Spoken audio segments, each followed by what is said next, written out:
What if your body has been warning you about diabetes and you've been ignoring it every single day? Before any blood test, before any diagnosis, the signs may already be visible right on your feet. And today, what I'm about to reveal could change how you see your health forever. Most people believe that diabetes can only be caught by a blood test. You go to your doctor, the lab work comes back, and that's when you find out. I understand why people think that. For years, that's what most patients told me too. My name is Dr. Richard Ben, and I've been practicing medicine for over 20 years. And what I've learned, what I see confirmed in my office every single week, is that your body starts warning you about high blood sugar long before any lab result ever would. And the very first place your body speaks up, your feet. The reason I'm making this video today is because of how many patients I've seen walk into my office, or worse, walk into an emergency room, who had every warning sign for months, sometimes years, and never knew what they were looking at. Today, I'm going to change that for you. Just last month, I sat down with a patient, a 67-year-old man, retired, healthy lifestyle, felt fine. He came in for a routine checkup. But before we did any blood work, I asked him about his feet. He told me, "My feet have been a little numb for a while. I figured it was just age." He had 4 of the 9 signs I'm going to show you today. His fasting blood sugar came back at 214. He was diabetic and had been for over 2 years without knowing it. So today, I want to show you exactly what I showed that patient. 9 signs that were already on his feet and on millions of feet right now that almost nobody recognizes for what they are. For each one, I'll tell you what most people assume it is, what's actually happening inside your body, and one simple daily habit that can protect you. The American Diabetes Association estimates that 1 in 5 Americans with diabetes don't even know they have it. That's over 8 million people walking around right now with a silent condition quietly damaging their nerves, their kidneys, their vision, and yes, their feet. The good news, a $12 blood test can catch this early. But first, you need to know what to look for. So let's get into it. Sign number 1 is something almost every patient has already experienced, and every single one of them has explained it away. Tingling, numbness, that pins and needles feeling in the feet. My patients almost always tell me, "Dr. Ben, my foot just falls asleep sometimes. I was sitting with my legs crossed." And yes, that happens to everyone occasionally. But I always ask them, is this happening regularly without a clear reason? Because if the answer is yes, we need to talk about what's actually going on. Frequent recurring numbness or tingling in the feet. What doctors call peripheral neuropathy is one of the earliest signs that blood sugar has been elevated for some time. The extra sugar in your bloodstream begins attacking the outer protective layer of your nerves. It's a slow process, which is exactly why most people miss it.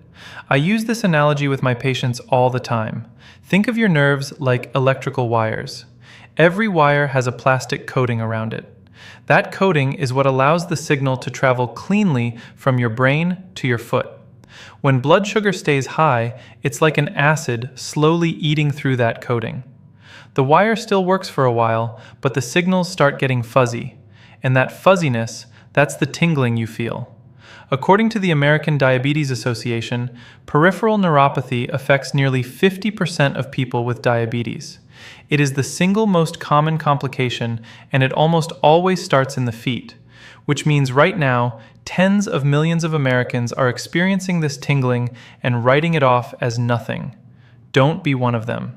My daily recommendation for every patient over 60, a 20 to 30-minute walk every single day. Not a jog, a walk. Movement is the best thing you can do to keep blood flowing to your feet and protect those nerve endings. And start reducing added sugar in your diet today, not next month, today. Sign number 2, and this one my patients describe as the most distressing of all because it doesn't hit them during the day. It hits them at night when they're alone and trying to sleep, and there is nothing to distract from it. A lot of my patients chalk this up to being on their feet all day, or the summer heat, or just fatigue. And sometimes that's exactly what it is. but when a patient tells me their feet feel like they're on fire, especially at night when they're lying down, I take that very seriously. Burning in the soles of the feet, particularly at night, is a classic early sign of diabetic neuropathy. What's happening is this. The nerves in your feet have been damaged by excess sugar, and now they're sending incorrect signals to your brain.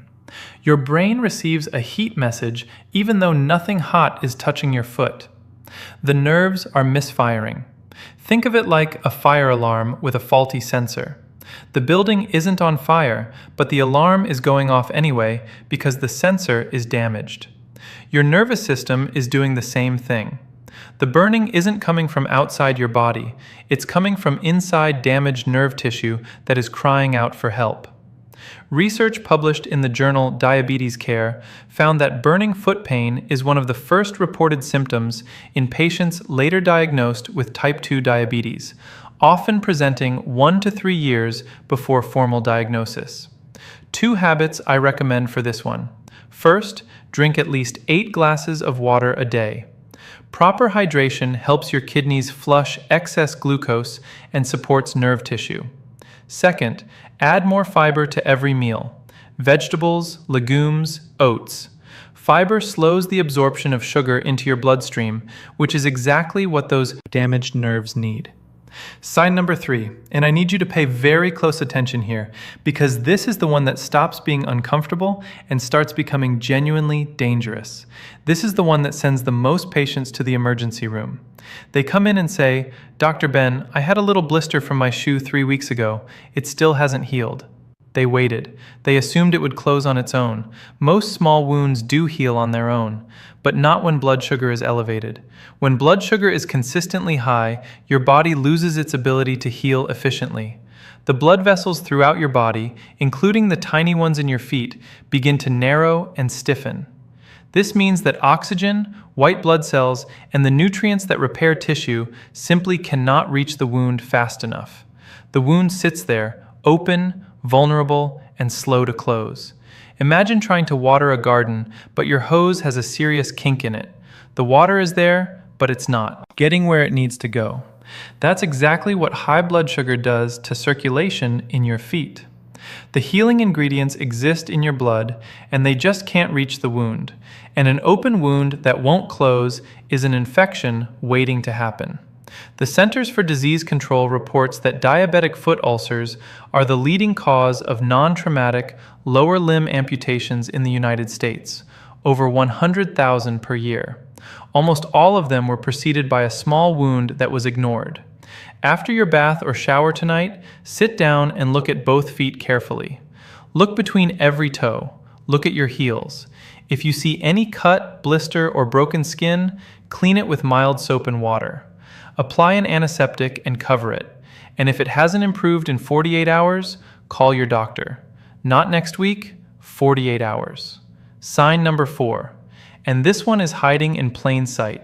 Most people walk past it every single day without realizing what they're looking at. It's visible, it's been there, and almost nobody connects it to blood sugar.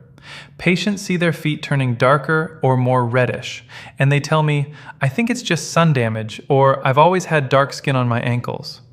And that may be true, but there is a specific pattern of discoloration, particularly around the ankles, that I look for when assessing blood sugar risk. When circulation is compromised by high blood sugar, the lower legs and feet don't receive enough fresh, oxygenated blood.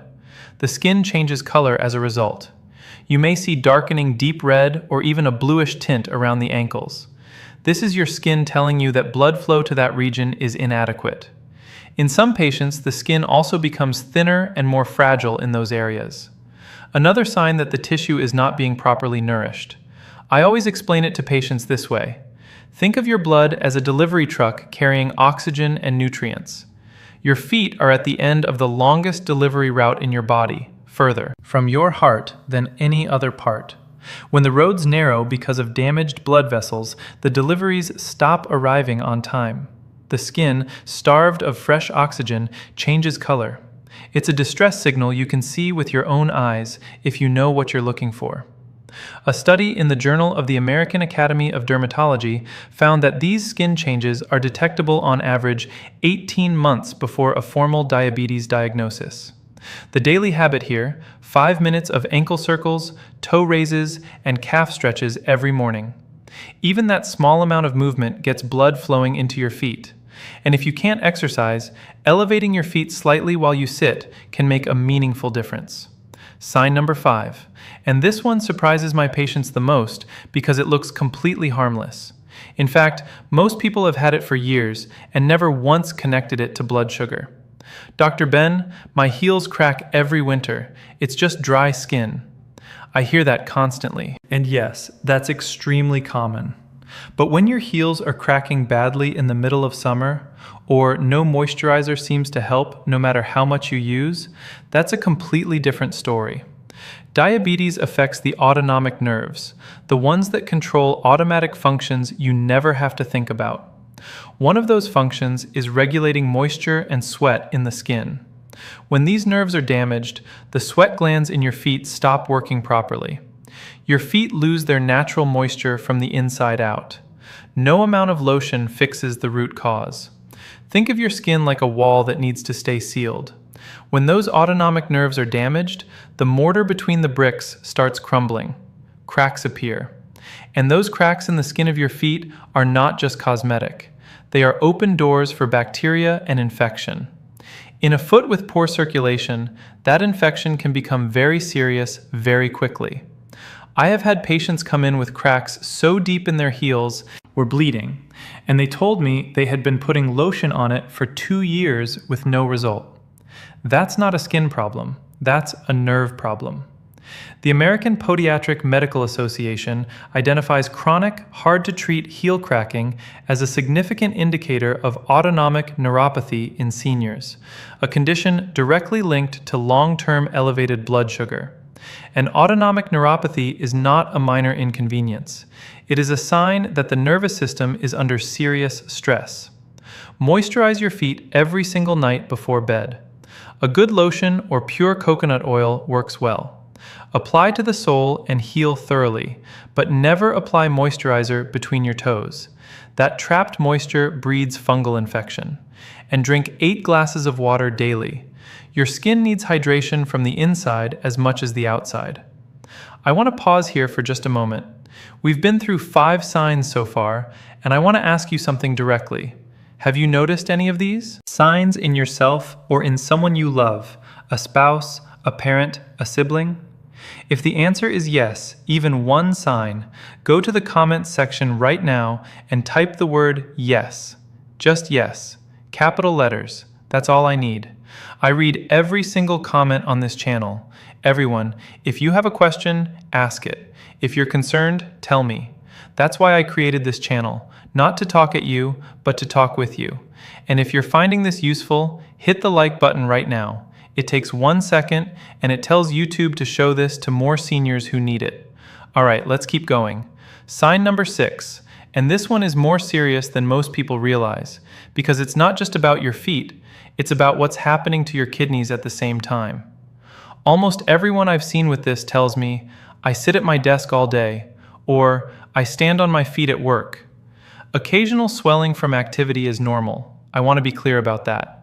But if your feet and ankles are consistently swollen and you're leaving deep sock marks every evening, that changes the picture.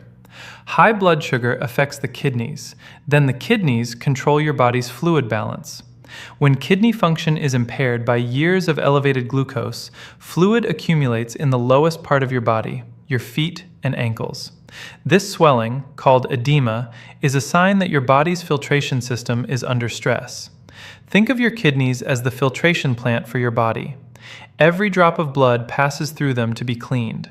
When high blood sugar damages those filters, the system backs up like an excess fluid has nowhere to go except downward. Gravity does the rest. The fluid pools in your ankles. You press your finger into the swollen area, and the indentation stays there for a few seconds. That's called pitting edema, and it is not something to ignore. The National Kidney Foundation reports that diabetic kidney disease affects approximately 1 in 3 adults, with diabetes and lower extremity edema is frequently the first visible sign that kidney function is being compromised. When you rest, elevate your feet above the level of your heart, even a few inches on a pillow.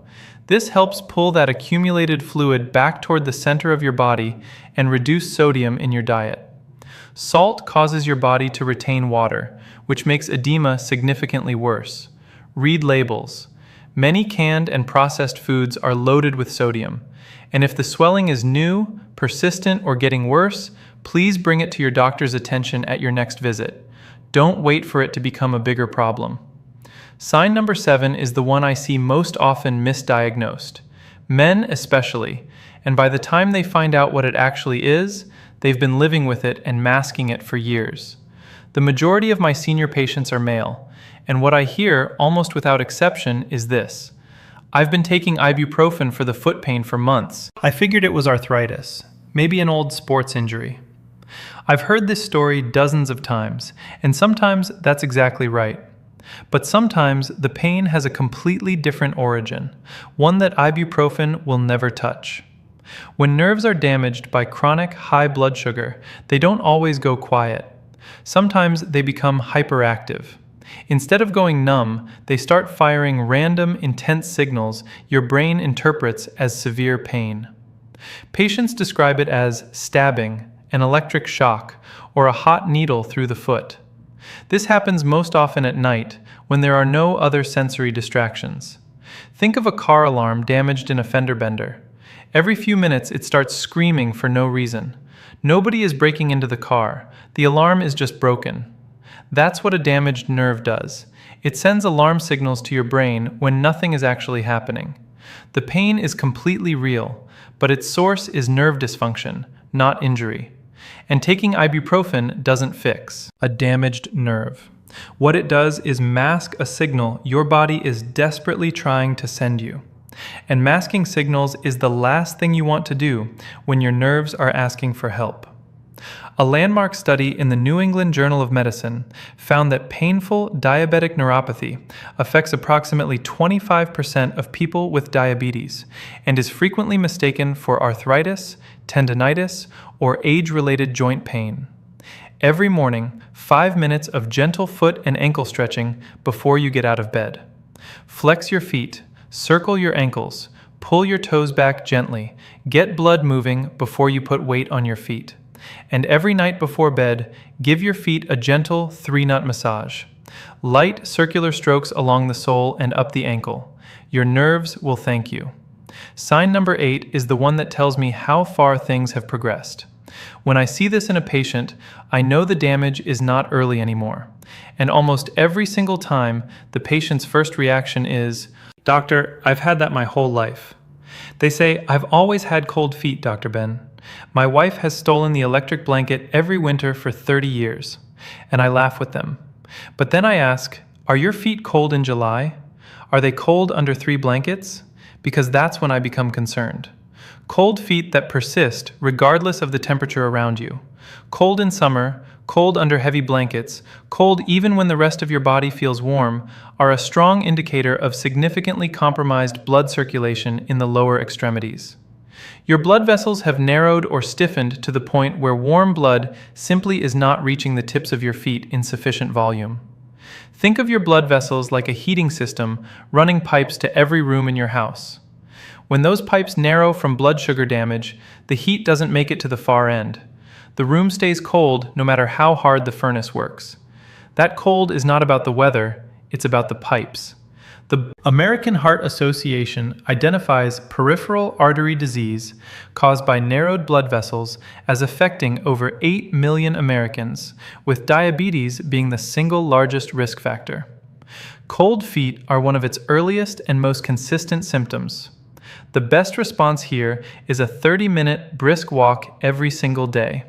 Not a stroll, a purposeful arm-swinging walk. This forces blood circulation into the feet and lower legs, strengthens blood vessel walls, and over time can reverse some of the early narrowing. Start with 10 minutes if 30 feels like too much. The important thing is to start today. Sign number 9, and this is the one almost nobody ever talks about. The one I have never seen covered in a patient brochure. The one most people walk right past, including many doctors. But once you know it, you will never unsee it. And I almost never have to bring it up because patients rarely notice it themselves. But during a foot exam, when I look at the lower legs and the tops of the feet, sometimes there's a visible absence of hair in those areas. The patient looks down and says, "Huh, I never noticed that." And that is exactly the problem. It's a quiet sign, easy to miss, but it matters. Hair follicles need a steady supply of blood and oxygen to function. When circulation is significantly impaired by long-standing elevated blood sugar, the follicles in your feet and lower legs slowly stop receiving what they need. Over time, they stop producing hair entirely. That hair loss is a visible marker of blood vessel damage that's been progressing in many cases for years. Think of hair follicles like small plants in a garden. When the irrigation pipe narrows or blocks, the plants don't die immediately. They just gradually stop growing. The absence of growth is your body sending a message about your blood vessel health. A message you can see every time you look at your legs. Research published in Diabetes, Obesity, and Metabolism found that hair loss on the lower extremities correlates significantly with peripheral vascular disease in diabetic patients, a reliable and frequently overlooked sign that physicians are specifically trained to check for. Right after this video, look at your lower legs and the tops of your feet. If the hair is significantly thinner than the rest of your leg or absent entirely, schedule a blood glucose test this week. Not this month, this week. Approximately $12 at any certified lab covered by Medicare for most of you. $12 can change the entire trajectory of your health. We've covered a lot today. 9 signs, 9 chances to catch something before it catches you. And I want to be honest with you about something. One of the hardest parts of my job is sitting across from a patient who has had every single one of these signs for 2 years and is only just now finding out why. Not because they didn't care. They cared deeply. They just didn't have the information. You now have that information, and I want you to do one thing with it. Just one thing. Tonight, before you go to bed, sit down and look at your feet. Take 30 seconds. Look at the skin. Look between the toes. Feel for numbness. Check for any wound that shouldn't be there. 30 seconds. That's all I'm asking. And if you see or feel anything on this list, please call your doctor tomorrow. Not next week. Tomorrow, because the earlier you catch this, the more completely it can be managed in most cases through a change in diet, a daily walk, and a conversation with your doctor. You worked hard for the life you have, for your independence, your health, your ability to do what you love. Don't let something as manageable as blood sugar take any of that from you just because nobody told you what to look for. Now you know. If you found this useful, share this video on Facebook right now. Tag someone you care about and a family member, a friend, a neighbor. You might be giving them something they didn't know they needed. And if you want more conversations like this one, I post a new video every week on this channel. Topics that matter for your health after 60. Things I talk about with my patients that most people never hear outside a doctor's office. Subscribe and bring someone you love along with you. I'm Dr. Richard Ben. Stay aware, stay proactive, and take care of those feet. I'll see you next one video. For Stay Connected with me, subscribe it. Thank you.